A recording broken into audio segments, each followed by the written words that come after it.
우리나라의 영화배우 신영균 씨는 한때 우리나라의 최고 인기 배우였습니다. 얼마나 인기가 좋았는지 1960년대, 70년대에는 영화를 1년에 30편씩 찍어가면서 활동을 했습니다. 연산군이라든지 상록수, 빨간마우라, 미워도 다시 한번 등등의 수많은 인기 영화의 주인공이 바로 신영균 씨였습니다. 그런데 얼마 전에 신영균 장로님이 500억 원 상당의 사유재산을 한국영화 발전을 위해 내놓고 또 100억 원 상당의 대지도 모교인 서울대학교의 발전을 위해서 발전기금으로 기부하겠다고 선언해 큰 감동을 주었습니다.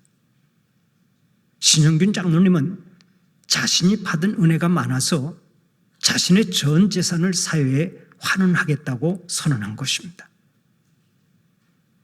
신영균 장로님은 독실한 기독교 집안에서 태어났습니다. 술과 담배, 도박, 여자는 일체 멀리하며 살았습니다. 항상 말씀 중심으로 살면서 하나님께서 주신 사명을 잘 감당했습니다. 그렇게 살면서 우리나라 최고의 영화배우로 우뚝 서게 되었는데 그가 미리 남긴 유언이 참으로 감동을 줍니다. 이제 내가 나이 90을 넘겼으니 살면 얼마나 살겠습니까? 그저 남은 거 다 베풀고 가면서 인생을 아름답게 마무리하고 싶습니다. 나중에 내 관 속에 성경책 하나 함께 넣어주면 됩니다. 마지막 내 관 속에 성경책 하나 함께 넣어주면 됩니다. 이렇게 유언을 했습니다. 평생 하나님의 말씀 붙잡고 살면서 큰 복을 받은 신영균 장로님은 오직 성경과 함께 하늘나라로 돌아가겠다는 것입니다. 얼마나 귀한 선언이고 얼마나 귀한 유언입니까? 성경은 신비의 책입니다. 생명의 책입니다. 능력의 책입니다. 이 세상에서 가장 귀한 책입니다. 우리가 의거해서 살 수 있는 최고 최상의 책이고 우리가 의거해서 죽을 수 있는 유일무이한 책이 바로 성경입니다. 그 영원한 가치와 영향과 역사에 있어서 성경은 가장 유일한 책인 것입니다. 그래서 종교개혁자 마르틴 루터는 이렇게 말한 적이 있습니다. 성경 한 구절의 영향력이 일반 서적 1000권보다 크다. 미국의 링컨 대통령도 이렇게 말한 바 있습니다. 나는 성경을 하나님께서 인간에게 주신 가장 큰 선물이라고 믿는다. 구세주의 모든 선한 것은 이 책을 통하여 우리에게 전달된다. 그렇습니다. 성경 속에 생명이 있습니다. 성경 속에 구원이 있습니다. 성경 속에 인생의 해답이 있고 성경 속에 승리를 가져다 주는 능력이 있습니다. 그렇기 때문에 성경은 어느 시대를 막론하고 문명의 선구적인 역할을 해왔습니다. 죄악으로 인해 어둠 속에 있던 인류를 흔들어 깨운 것이 성경입니다. 인간의 어깨에서 노예의 멍에를 풀어준 것이 성경입니다. 인간을 자유하게 하고 인간을 성결하게 한 것이 성경입니다. 수많은 사람들로 하여금 자신을 희생시키며 거룩한 사업에 일생을 바치게 하고 자선가와 박애주의자가 되어 살게 한 것도 바로 성경입니다. 그래서 화이트헤드는 이런 말을 했습니다. 성경은 인간 나그네의 안내서요 순례자의 지팡이다. 조종사의 나침반이요 십자가 군병의 무기요 크리스찬의 생활 헌장이다. 성경으로 인해 천국문이 열리고 지옥문은 닫힌다. 오직 성경은 문화의 광산이며 영광의 파라다이스고 환희의 강줄기다. 성경으로 머리를 채우고 성경이 마음을 지배하게 하고 성경이 행동을 이끌도록 하라. 얼마나 귀한 권면입니까? 이 세상에서 성경보다 값진 보물이 없습니다. 인류가 소장하고 있는 가장 값진 보물이 바로 성경입니다. 자손 대대로 물려주고 또 물려주어도 후회가 없는 유산이 바로 성경입니다. 그래서 오늘의 본문 10절을 보면 한 시편 기자가 이렇게 간구합니다. 내가 전심으로 주를 찾아 싸우니 주의 계명에서 떠나지 말게 하소서. 이 기도는 이런 뜻입니다. 주여 나로 하여금 말씀을 떠나서 방황하는 일이 없게 하옵소서. 이 기도가 오늘 예배드리는 여러분의 기도가 되시기를 바랍니다. 여러분의 평생의 소원이 되시기를 축원합니다. 우리가 성경을 떠나면 하나님께서 주시는 복도 우리에게서 떠납니다. 그러나 우리가 성경을 붙잡기만 하면 하나님께서 주시는 복이 우리와 항상 함께하는 것입니다. 우리 한국교회를 보세요. 우리 한국교회는 성경과 함께 시작되었다고 해도 과언이 아닙니다. 우리나라는 선교사가 들어오기 전부터 성경 번역 사업을 통해 미리 선교의 기초를 만들었습니다. 1882년에 스코틀랜드의 존 로스 선교사와 중국에 거주하던 몇 명의 한국 사람들이 중국 심양에서 누가복음을 번역 출간했습니다. 복음이 우리나라에 들어오기 전에 이미 성경부터 만들어 놓은 것입니다. 그때만 해도 쇄국 정치로 인해 우리나라의 문은 굳게 닫혀 있었습니다. 그러나 서상륜을 통해서 성경이 한국에 반입이 되었고 마침내 1884년에는 황해도에 한국 최초의 소래교회가 세워졌습니다. 자발적 전도자의 권서인이었던 의주 출신 서상륜과 서경두 등등 그의 가족들에 의해서 한국교회가 처음으로 시작된 것입니다.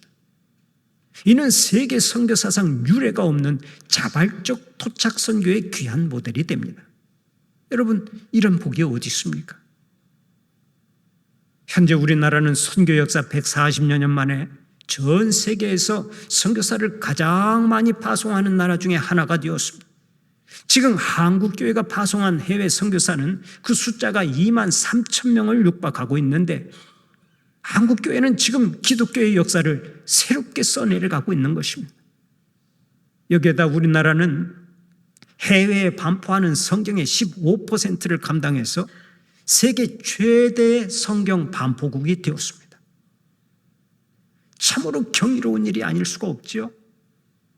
성경을 사랑하는 사람들에게는 하나님께서 엄청난 복을 주시는 줄 믿으시기 바랍니다. 그러면 구체적으로 우리가 성경을 어떻게 사랑해야 하겠습니까? 우리가 어떻게 해야 말씀의 복을 복으로 받을 수 있겠습니까? 오늘의 본문을 보면 누구보다 성경을 사랑했던 한 시인의 기도가 나오는데 이 기도 속에 말씀의 복을 복으로 받을 수 있는 비결이 나와 있습니다. 우리가 어떻게 해야 말씀의 복을 받을 수 있습니까? 첫째로 주의 말씀을 마음에 두어야 합니다. 주의 말씀을 마음에 둘 때 우리가 주님이 예비하신 복을 충만히 누릴 수 있는 거예요. 오늘의 본문 1절 말씀을 11절 말씀을 보면 시편 기자는 이렇게 노래합니다. 내가 주께 범죄하지 아니하려 하여 주의 말씀을 내 마음에 두었나이다. 시인은 주의 말씀을 항상 마음속에 두었다고 고백합니다. 말씀은 인생의 교본이요 나침판이기 때문에 언제나 마음속 깊이 간직했다는 얘기입니다. 여기서 마음에 두었다라는 말씀에 두었다는 히브리어로 자판이라고 하는데 이는 아무도 접근하지 못하도록 비밀로 숨겨놓았다라는 뜻을 가지고 있습니다. 마치 보석을 숨겨놓듯 말씀을 마음 깊은 곳에 쌓아놓았다는 것입니다. 일반적으로 가치 없는 물건들은 아무데나 던져놓습니다. 1,000원짜리, 5,000원짜리 싸구려 목걸이를 금고에 넣는 사람은 없습니다. 그러나 다이아몬드가 장식된 수천만 원짜리 수억 원의 목걸이는 금고 깊숙이 보관합니다. 바로 이것처럼 시인은 주님의 말씀을 보석처럼 생각하여 마음속 깊이 간직해서 그 말씀 붙잡고 죄짓지 아니하고 모든 일에 승리했다는 것입니다. 얼마나 지혜로운 자세입니까? 에베소서 6장 17절을 보면 하나님의 말씀을 가리켜서 성령의 검이라고 말씀합니다. 마귀가 우리를 공격할 때 말씀은 성령의 검이 되어서 능히 물리치고도 남는다는 뜻입니다. 그러므로 우리의 심령 속에 말씀을 간직하기만 하면 우리는 죄와 싸워서 이기고 마귀와 싸워서 이기게 되는 것입니다. 예수님을 보십시오. 예수님은 공생애를 시작하기 전에 40일 동안이나 금식 기도를 하셨습니다. 기도가 끝나면서 성령 충만, 은혜가 충만했습니다. 그런데 바로 그때 마귀가 찾아와서 예수님을 시험했습니다. 네가 만일 하나님의 아들이라면 당장 이 돌들로 떡덩이가 되게 하라. 마귀가 먹는 것으로 시험을 하자 예수님께서 즉각 말씀으로 그 시험을 물리쳤습니다. 사람이 떡으로만 살 것이 아니요 하나님의 입으로부터 나오는 모든 말씀으로 살 것이라. 사실 이 말씀은 구약 신명기 8장 3절에 기록된 말씀입니다. 예수님은 구약의 말씀을 암송하고 있다가 그 말씀으로 마귀의 시험을 물리치신 것입니다. 첫 번째 시험뿐만이 아닙니다. 두 번째, 세 번째 시험 역시 모두 다 말씀을 인용하여 물리치셨습니다. 예수님의 마음속에는 하나님의 말씀이 깊숙이 숨겨져 있었습니다.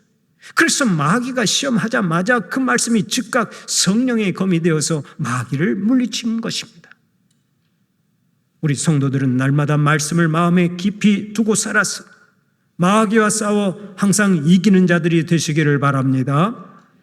시험을 이기고 죄를 이기는 자들이 되시기를 축원합니다. 그러나 하나님의 말씀이 없는 자들은 언제 무너질지 모른다고 하는 사실을 우리가 잘 알고 살아야 됩니다. 말씀이 충만한 자는 절대로 마귀와 싸워서 패배하는 일이 없습니다. 그러나 말씀이 없는 자들은 언제 무너질지 모르고 언제 망조가 될지 모르고 언제 시험에 들지 모르는 거예요. 인생의 주인 되신 하나님의 말씀이 없으면 오직 자기 생각이나 자기 철학이 삶의 기준이 됩니다. 그렇지 않으면 타 종교의 교리가 기준이 되거나 더 나아가서는 사이비법사나 무당의 말이 삶의 기준이 됩니다. 그래서 보통 사람은 흉내도 못 내는 일을 서슴지 않고 자행하는 거예요. 우리가 아는 대로 지난 3일에는 윤석열 대통령이 한밤중에 비상계엄령을 선포했다가 5시간 반 만에 계엄을 해제했습니다. 비상계엄령은 전쟁이나 사변 등 국가의 비상사태만 그때만 선포하는 것입니다. 그런데 윤석열 대통령은 이제 9세대의 유물로만 알고 있는 비상계엄령을 45년 만에 끄집어냈다가 단 몇 시간 만에 도로 집어넣고 말았습니다. 제가 오늘의 주보 칼럼에도 써놓았습니다만 이 사건은 실패로 끝난 미친 계엄령인 것입니다. 망신도 이런 망신이 없고 전 세계 사람들 앞에서 망신도 이런 망신이 없고 자충수도 이런 자충수가 없는 것입니다. 대다수의 국민들은 윤 대통령이 즉각 자리에서 내려와야 한다고 아우성을 치고 있는데 여당 의원들의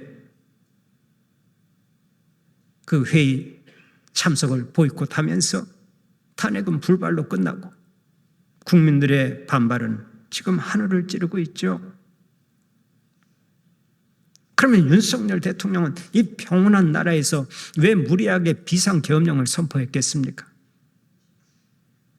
중국 관영신화통신은 이번 사태를 서울의 겨울 윤석열의 6시간 계엄 희극이라고 하는 제목으로 윤 대통령의 계엄 선포와 해제 과정을 보도했는데 신화통신 계열의 소셜미디어 계정 뉴탄치는 이렇게 말하고 있습니다. 사랑하는 여자를 위해 전 세계의 적이 되기를 선언한 일이 현실에서도 벌어졌다. 김건희 여사를 구하기 위해서 계엄령을 선포했다는 것입니다. 김건희 특검법을 앞두고 아내가 구속되는 것을 막으려고 무리수를 두었다는 얘기입니다. 그러나 윤 대통령은 민주당의 폭주를 국민에게 알려주기 위해서 비상계엄을 선포했다고 변명하면서 사과 한마디로 국민들을 실망시키고 있습니다. 자기의 정적들과 국회의원들을 장갑차와 총칼로 제압하려고 했던 대통령이 국민들을 놀라게 해서 미안하다고 하는 말 한마디로 사건을 덮으려고 하니 얼마나 한심한 노릇입니까? 너무나 어이가 없으니까 시중에는 재밌는 얘기도 많이 돌아다닙니다. 그 중에 하나가 이렇습니다. 김건희 여사가 윤 대통령에게 인간아 나가서 게임이나 하고 와 하고 말을 했는데 그만 게임을 계엄으로 잘못 알고 가서 계엄령을 선포했다는 거예요. 얼마나 웃기는 얘기가 많이 돌아다니는지 모릅니다. 또 이런 얘기도 있습니다. 12월 3일 10시 30분에 계엄을 선포했는데 12월 3일 10시와 30분에 한자를 잘 조합하면 왕자가 3번이나 나옵니다. 왕. 잘 보십시오. 왕자가 3번 나와요. 자신은 누가 뭐라 해도 왕이라는 것입니다. 맥락을 이해할 수 없는 뜬금없는 계엄령 선포에 농담조로 누가 작성한 글이지만 그동안 윤 대통령을 둘러싼 다수의 무속 신앙의 의혹이 제기된 만큼 누리꾼들 사이에서는 마냥 웃을 수만은 없다는 반응이 나옵니다. 사실 왕자는 우리에게 낯설지 않은 한자죠. 윤 대통령이 대선 후보로 나와서 토론을 할 때 손바닥에 왕자를 쓰고 나왔습니다. 일국의 대통령이 되고자 하는 사람이 한 무속인의 말을 듣고 손바닥에 왕자를 쓰고 나왔던 것입니다. 저는 그때 설교 시간에도 이렇게 말한 적이 있습니다. 다른 것은 몰라도 저런 의식을 가진 사람은 자격이 안 된다 하고 말했던 기억이 있습니다. 그런데 우리 국민이 대통령으로 선출해놓고 이런 고통을 당하고 있는 것입니다. 하나님께서 주신 말씀 따라 사는 사람은 분별력이 있습니다. 영적으로 건강합니다. 무엇이 진정한 봉사인지를 잘 압니다. 항상 빛과 소금으로 살아가고 예수의 향기로 살아가면서 하나님의 뜻을 이루어드립니다. 말씀 따라 살아가기 때문에 범사에 승리하고 모든 사람들의 축복의 통로가 됩니다. 그러나 천공인이 건진법사니 하는 무속인의 말에 휘둘리고 자기 생각만이 삶의 기준이 되면 그 인생은 반드시 실패로 끝납니다. 하늘의 복은 전혀 누릴 수도 없고 다른 사람들에게 은혜를 끼칠 수 없는 것입니다. 그래서 신명기 29장 9절을 보면 오늘 또 이렇게 말씀합니다. 그런즉 너희는 이 언약의 말씀을 지켜 행하라. 그리하면 너희가 하는 모든 일이 형통하리라. 또 출애굽기 20장 6절을 통해서도 하나님께서 친히 말씀하십니다. 나를 사랑하고 내 계명을 지키는 자에게는 천대까지 은혜를 베푸느니라. 여러분, 지금 여러분의 마음속에는 무엇으로 채워져 있습니까? 우리가 주님의 자녀라면 우리의 심령이 항상 주님의 말씀으로 채워져야 할 줄로 믿습니다. 주님의 말씀으로 충만해야 될 줄로 믿습니다. 그런 의미에서 주일날 예배를 드리며 말씀을 경청하는 일은 얼마나 중요한지 모릅니다. 물론 교회에 나온다고 해서 말씀을 100% 이해하는 것은 아닙니다. 저는 설교할 때마다 우리 교인들이 젊은이들부터 노인까지 또 많이 배운 사람이나 적게 배운 사람이나 할 것 없이 모두가 다 잘 알아들을 수 있도록 최대한 쉽게 말씀을 전하려고 합니다마는 그래도 다 이해하지는 못할 것입니다. 어떤 날은 말씀을 흘리기도 하고 어떤 날은 딴 생각하다가 말씀을 놓치기도 할 것입니다. 그러나 그럼에도 불구하고 계속해서 말씀을 듣고 가면 그 말씀이 은근하게 내 마음을 다스리고 내 인격을 다스리고 나를 승리의 길로 인도하게 되는 줄 믿으시기 바랍니다. 며칠 전에 한 권사님과 대화를 하다가 한참을 웃었습니다. 자기 남편이 집사님인데 이 교회에 나오는 것은 좋지만 설교 시간만 되면 졸아서 창피하다는 것입니다. 다른 시간에는 멀쩡하다가 설교만 시작했다 하면 곧바로 졸아서 문제라는 얘기입니다. 그때 옆에 있던 어떤 장로님과 권사님이 이렇게 얘기하더라고요. 교회 와서 예배 드릴 때 얼마나 평안하면 그렇게 잠을 자겠습니까?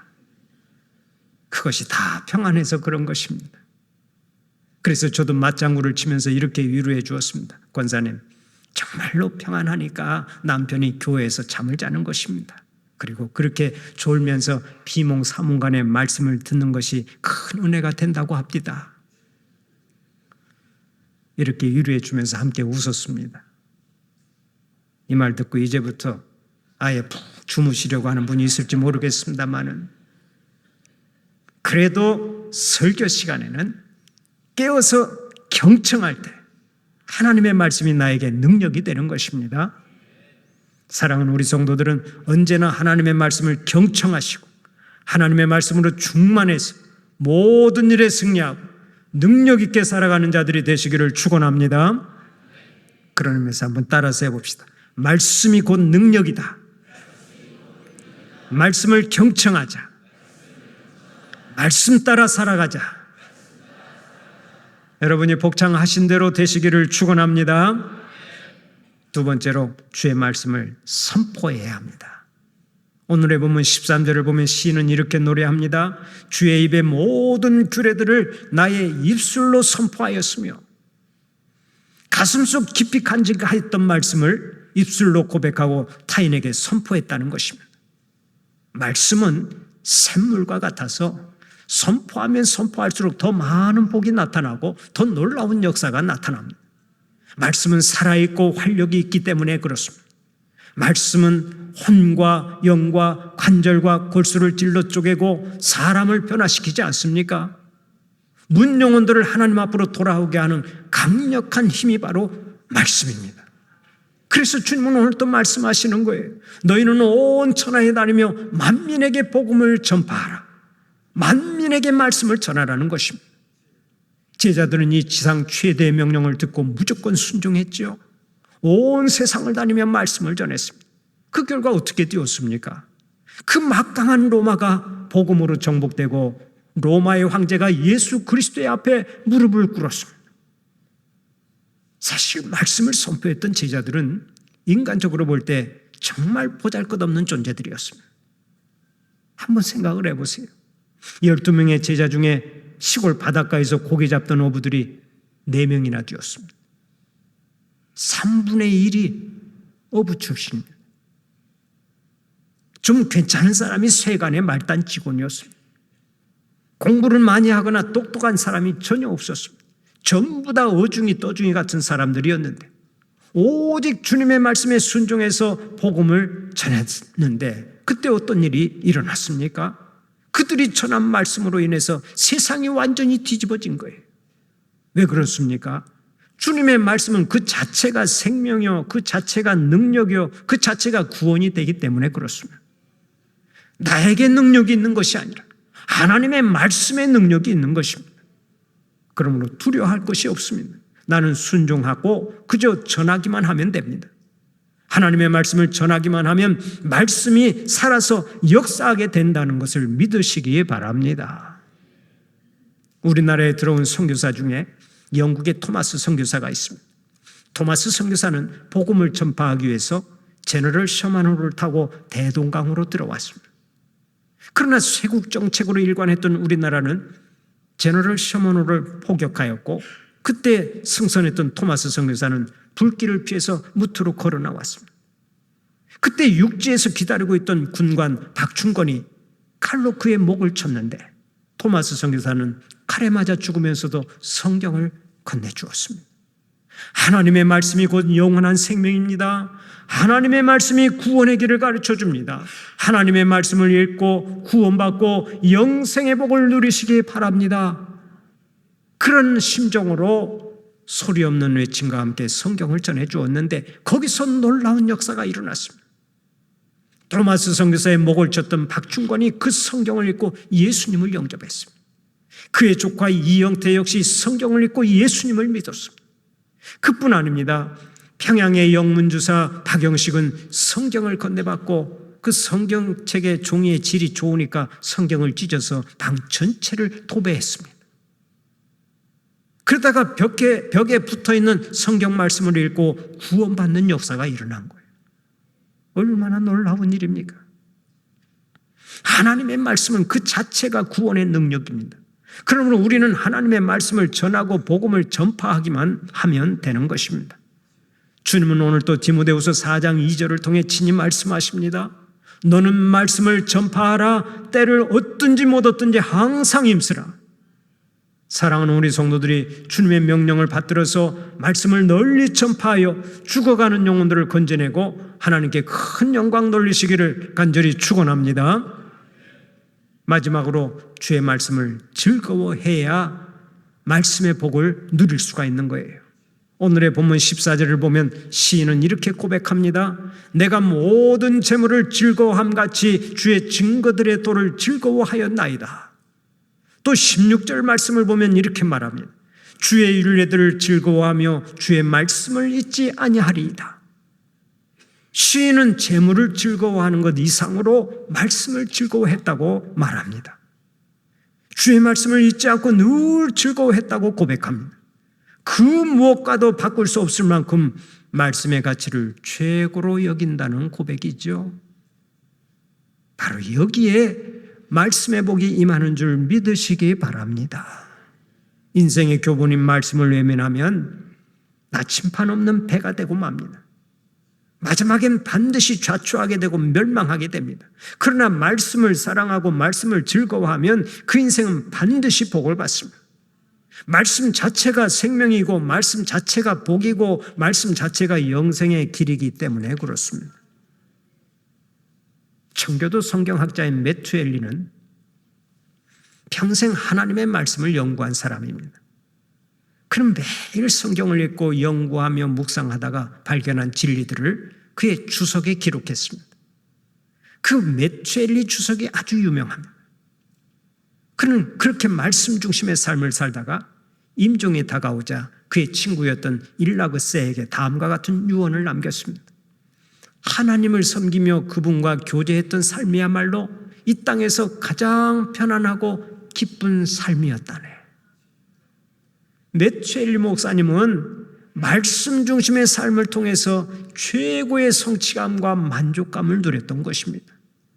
그런데 18세기 프랑스의 합리주의 학자였던 볼테르는 메투엘리 목사와는 정반대 인생을 살았습니다. 그는 생전에 교회를 비평하는 책자를 많이 발간했고요. 다른 종교들처럼 기독교도 100년만 지나면 더 이상 존재하지 않는 과거의 종교가 될 것이라고 말했습니다. 성경 역시 단순한 동화책이요 신화책이어서 머지않아 없어질 것이라고 그는 장담을 했습니다. 그러나 그렇게 큰 소리치던 볼테르는 임종이 다가오자 두려움에 떨며 인생을 저주했습니다. 날마다 얼굴을 벽으로 향한 채 울부짖었습니다. 그로 인해 그의 친구들조차 그에게 가까이 가는 것을 꺼릴 정도가 되었습니다. 그가 임종할 때 남긴 말이 이것입니다. 나는 하나님과 사람에게서 버림받은 채 죽는구나.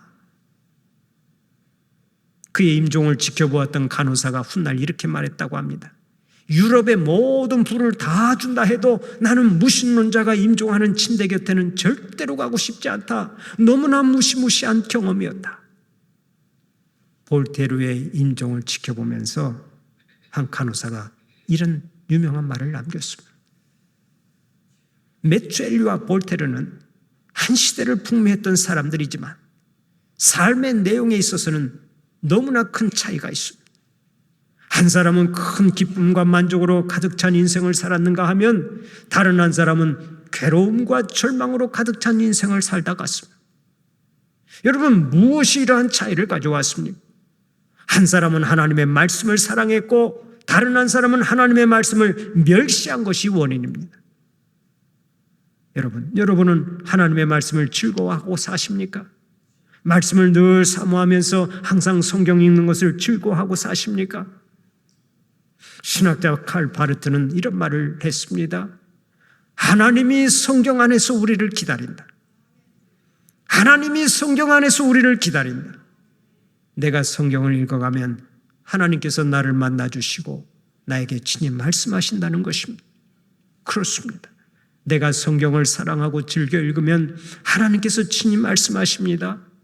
내가 성경을 사랑하면, 그래서 내가 성경을 읽고 묵상하면 그 성경이 나의 삶을 인도해 주는 거예요. 그런 의미에서 성경을 읽고 묵상하는 것이 얼마나 중요한지 모릅니다. 사랑하는 우리 성도들은 성경 읽는 것을 즐거워하고 말씀 듣는 것을 즐거워하는 자들이 되시기를 바랍니다. 내가 말씀을 즐거워하고 말씀을 앞세우고 살면 하나님께서는 반드시 복을 주시고 모든 사람들 앞에서 높이 세우시는 것입니다. 오늘 성서주의를 맞이하면서 다시 한번 성경을 주신 하나님께 감사하고 항상 말씀 붙잡고 살면서 하나님이 예비하신 복을 충만히 누리는 주님의 자녀들이 되시기를 간절히 축원합니다.